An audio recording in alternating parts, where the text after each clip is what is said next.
Alright guys, sa mapagpalang araw sa inyong lahat, meron tayong reaction video dito kay Karob Trip. At isa na namang update dito sa ating Pangulong Marcos Jr.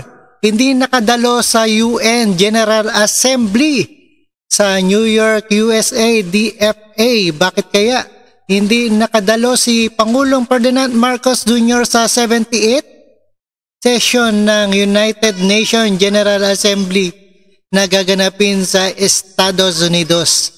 Ayon sa Department of Foreign Affairs, mga kinatawan ng Pangulo na ipapadala para isulong ang ating advokasya ng Pilipinas. At panoorin po natin dito sa UNTV. At no other further ado, let's get it on. Hindi makadadalo si Pangulong Ferdinand Marcos Jr. sa 78th session ng United Nations General Assembly sa New York City.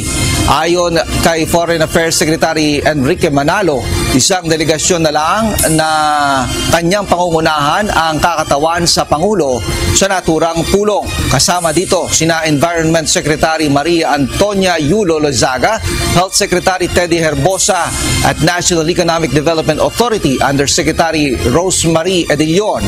Si Secretary Manalo rin ang magbibigay ng Philippine National Statement sa ngalan ng Pangulo sa UNGA General Debate.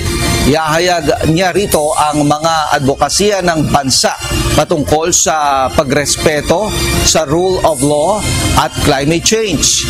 Gayon din ang mga naisakatuparan at hinahangad pa ng bansa sa hinaharap.